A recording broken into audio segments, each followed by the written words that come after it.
Hello and welcome back to the Import Export Hub channel, everybody. Bas Bogdan here, your host for the next couple of minutes. Thanks for joining me, by the way. I hope that you are all doing great. And guys, as usual, without losing too much precious time here, let's dive into the Incoterms topic. And very briefly, I will try to explain to you what they are, how they work, and why they matter a lot more than you think, especially when we talk about tariffs, VAT, detention, and demurrage or payment terms. So grab your favorite drink and let's demystify these acronyms. And firstly, guys, Incoterms, which is short for International Commercial Terms, are published by the International Chamber of Commerce. And basically, they are standardized rules that define the responsibility of buyers and sellers in international trade, trying to clarify who pays for what, who takes the risk when, and who is responsible for, I don't know, customs clearance, insurance, freight, and documentations. Firstly, introduced in 1936, the Incoterms rules have been updated regularly, with the latest version being Incoterms 2020, which are also the object of this video. And guys, I'm trying to tackle this important topic because misusing these Incoterms can lead to confusion, extra costs, or I don't know, even legal disputes, which of course we all want to avoid. So let's break them down. And basically, there are 11 Incoterms divided into two categories for any mode of transport, so sea, road, pipeline, or air. And the second category is for sea and inland waterway transport only. And before I go into the topic and cover each Incoterm, I must tell you that the Incoterms are not a contract of sale, but a framework so that the parties involved in an international contract of sale have the same understanding when it comes to the responsibilities and risks attached to these Incoterms. Another important thing to mention is that Incoterms can be modified as long as both parties agree to the changes made and, of course, are written in the contract of sale. So let's start with the terms for any mode of transport, as they are the most versatile. And the first one is AXW, so X Works, which I think is one of the most misused Incoterms out there. And here the seller has the smallest obligation, as he just needs to make the goods available at their premises, be it a factory or a warehouse, and the buyer bears all the responsibilities from, I don't know, loading and export clearance to main carriage, import clearance, all transportation costs, of course, risks, duties, and taxes. Basically, the risk transfers at the seller's premise, and it's widely used because it's a good option, not the best one if you ask me, as I've said previously. So it's the best option for the sellers who want minimum involvement, but could be a huge headache for the buyers lacking excellent logistics capabilities, and of course a strong understanding of the import-export procedures. Now, from a freight cost perspective, as you've probably guessed by now, the buyer covers everything from the seller's door. Now, some hypothetical but important findings. If the buyer, for example, handles the export customs, it can create fiscal issues for the exporter in terms of VAT exemption or movement reference number. If the buyer has bad intentions, this is one thing. Another relates to the simple task of loading the goods, and if the seller loads the goods and damage occurs during the loading process, according to this specific rule, he is not responsible. And another challenge resides in the fact that under X Works, the exporter doesn't issue a transport document, as this is the responsibility of the buyer. But by using a bill of lading, for example, with the exporter as a consignor, he could have serious issues if things go south. And lastly, Another thing to consider when using Xworks is the liability under the current sanctions in place, more specifically with Russia, but I don't know, also Iran, for example. And basically, even if you're using this Incoterm, the exporter is responsible for the due diligence. And for further reading, guys, I advise you to take a look at this fact sheet. Moving now to the second term, which is FCA, so free carrier, which means that the seller delivers the goods to a carrier or another person nominated by the buyer at the named place. And here, guys, the seller gets the goods to the named place, which could be their own factory or warehouse located in a port. And he's also responsible to handle the export clearance. As for the buyer, well, he's responsible for the main carriage, import clearance, final delivery, and all the risks and costs from the name place, which is also the place where the risk transfer happens.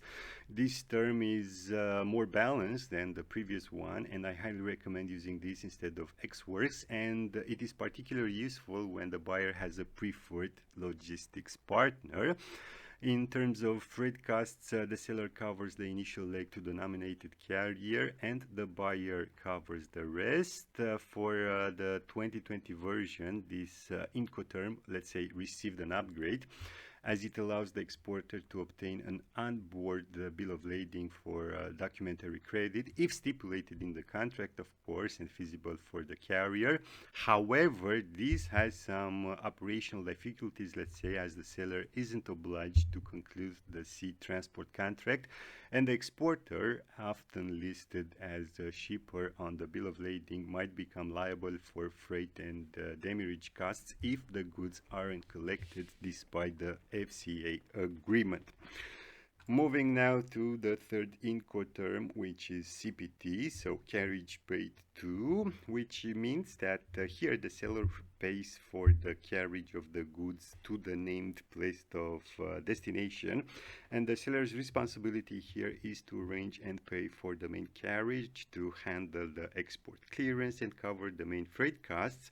As for the buyer, well, it has to do the import clearance, final delivery costs from the destination point, and all the risks associated from the point of handover to the first carrier, which is also the place where the risk transfers from the seller to the buyer. This setup is used when dealing with letters of credit, where the banks might release the funds upon proof of shipment and paid carriage, but watch out, as the seller pays for shipping to a destination, but the risk transfers much earlier, so to the point of handover to the first carrier. Moving now, guys, to carriage and insurance paid to, or CIP. Well, it's pretty much the same as CPT, but with an added layer of protection, that is insurance. And here the seller's responsibility is to pay for carriage and insurance to the named destination, but also handling export procedures. They cover the main freight costs and mandatory insurance, Institute Cargo Clause A instead of Institute Clause C, as in the previous Incoterms, so 2010, which covers all risks, while the buyer handles import procedures, final delivery costs from the destination point, and risks from the point of handover, again to the first carrier, which is the point where the risk transfers. And the key difference here is that the seller must obtain this insurance coverage for the buyer's risk during the main carriage, and this is used mostly when the bank issuing the letter of credit, for example, requires a proof of insurance coverage.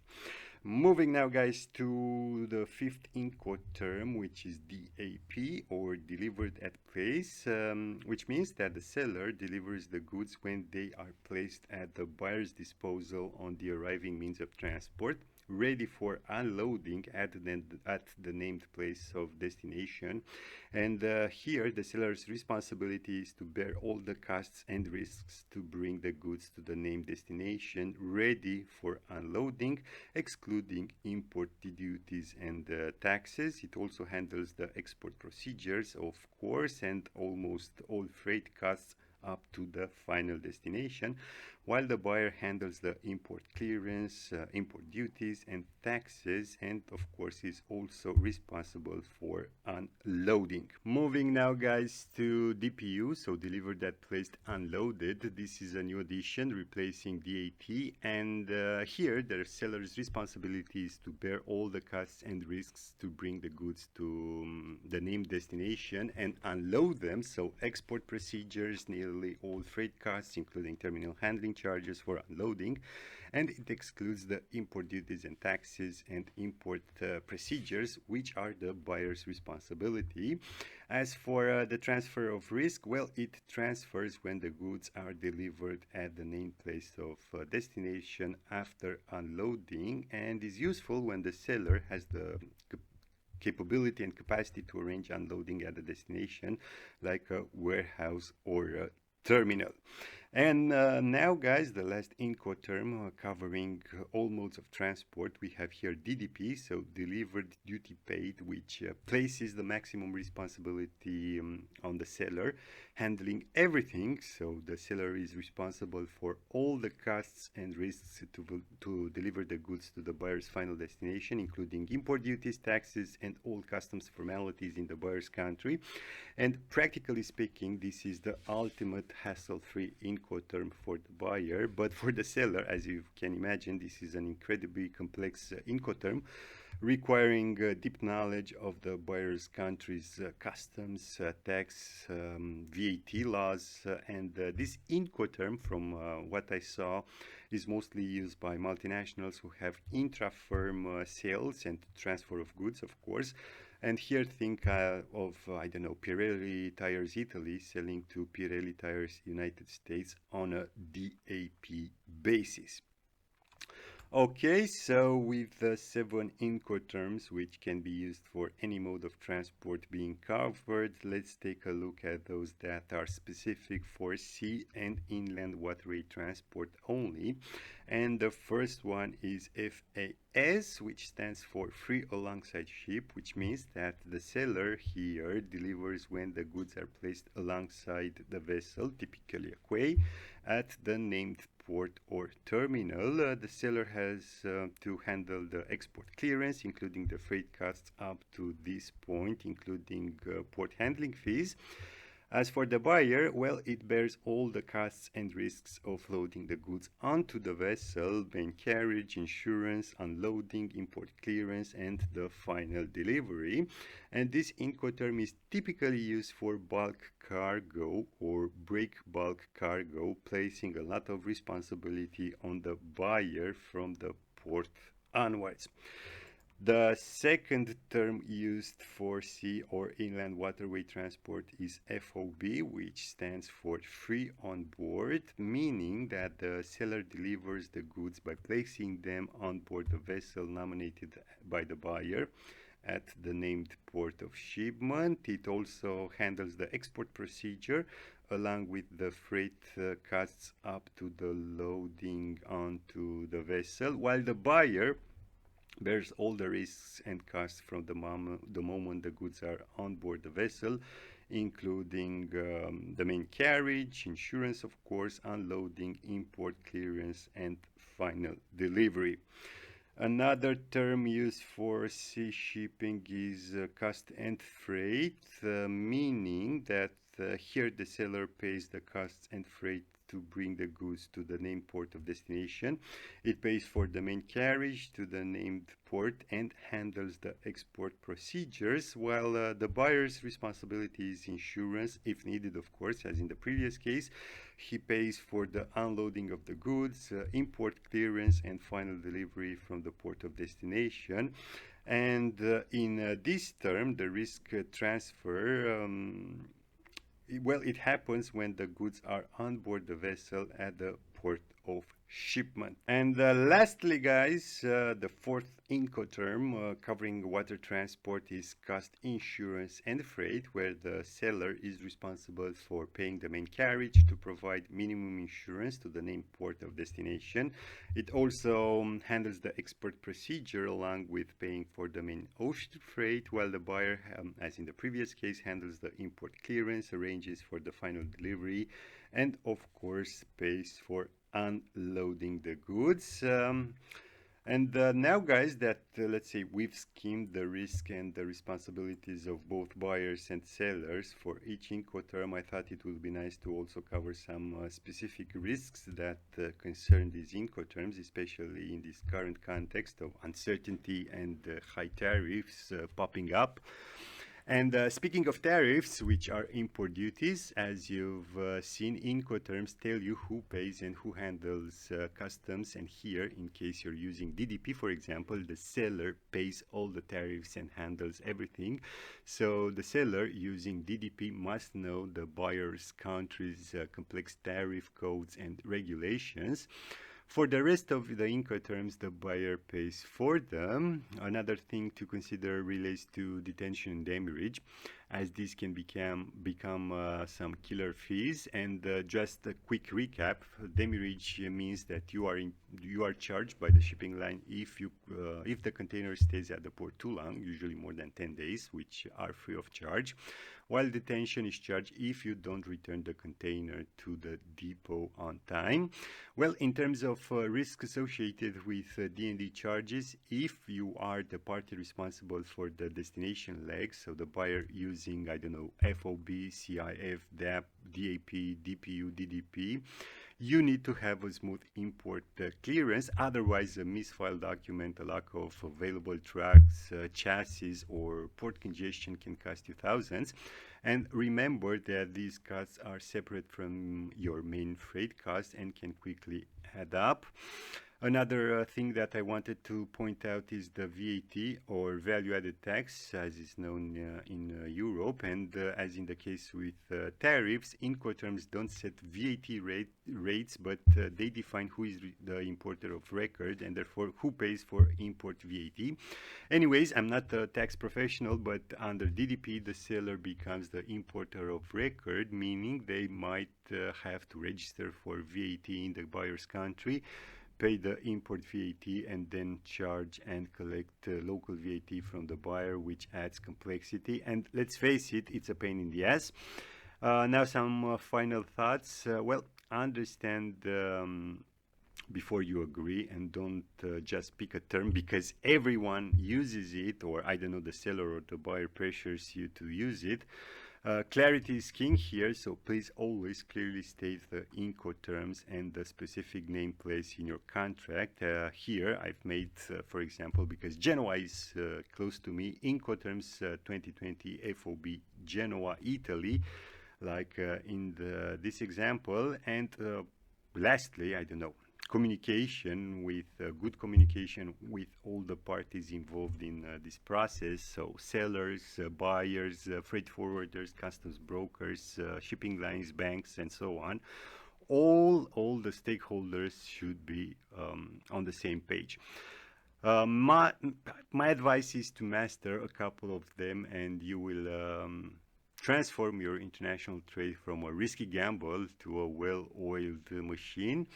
And to sum up, in terms of containerized cargoes, either less than container load or full container loads, it's best to use one of the following Incoterms. For example, FCA, which is best for both buyers and sellers who want a clear risk transfer point early in the shipping process, allowing the buyers to control over the main carriage. CPT, for example, is best for buyers who want the seller to manage the main carriage but are unwilling to take the risk earlier. CIP is best for the buyers who want that the seller manages both the main carriage and insurance, with the risk transferring at the origin. DAP is best for the buyers who want that the seller handles most of the logistics to their chosen destination point, excluding import clearance and, of course, final unloading, while DPU is suitable for the buyers who want the seller to handle all costs and risks up to and including unloading at the destination. And guys, with this being said and covered, my job here is done. Thanks for watching. I really hope you've liked it. Don't forget to hit those small vanity buttons below this video. And as usual, until next time, keep your business safe. Thanks.